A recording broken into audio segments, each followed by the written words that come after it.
¿cuál es la fuerza, partido o la persona que llega a él y a decirle o ofrecerle, vos podés ser presidente de la República? Bueno, cuando Rodrigo ya era diputado, obviamente del Partido de Liberación Nacional, Ujú. eh, yo incluso no estaba metido en política. Yo vengo de la línea calderonista. Mi papá era mariachi, metido a la cárcel por mariachi. Mi hermano del 62 al 66 había sido candidato, diputado por el Partido Republicano. Ujú. E incluso fue muy traicionado por los Calderón.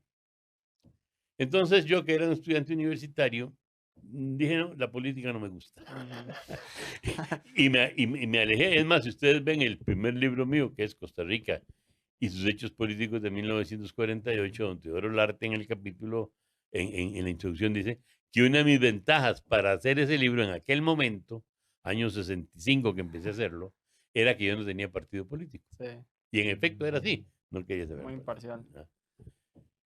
Pero para la campaña del año 70, dentro del Partido de Liberación Nacional, hubo una convención.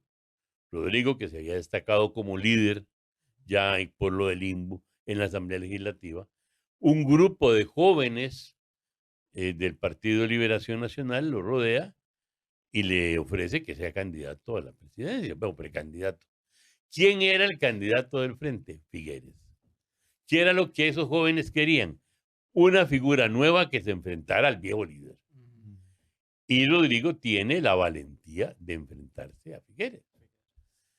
En una convención que era una convención cerrada. O sea, no todos podían votar, sino habían ciertas condiciones y se reducía a unos cuantos miles de personas.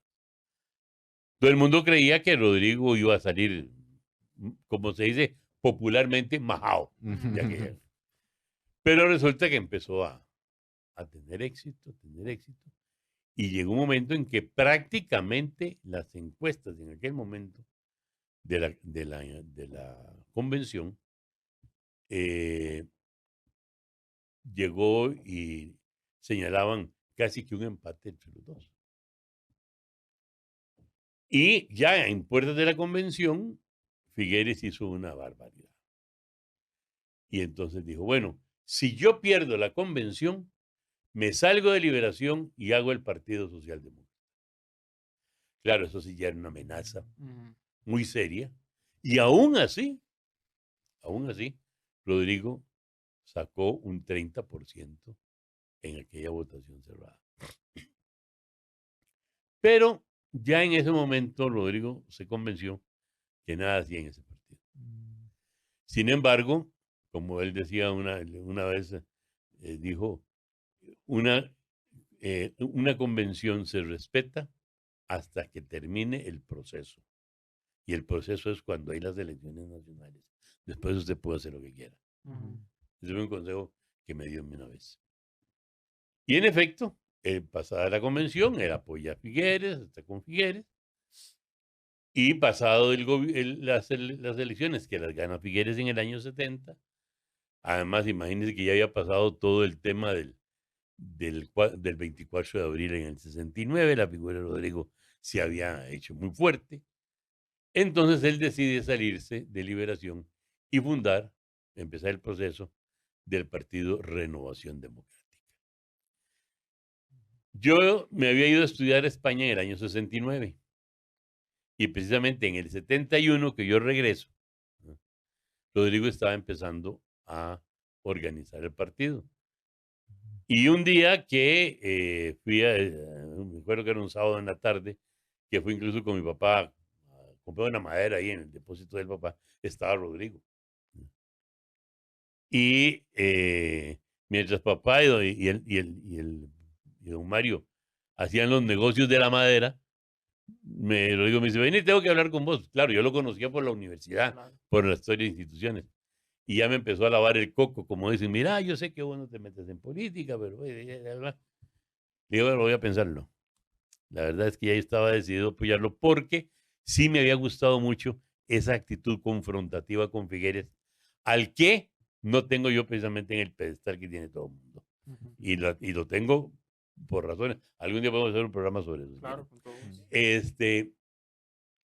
Pero entonces me decidí a darle la adhesión a Rodrigo y ahí ya enganché en la política hasta el año 2014 en que me retiré.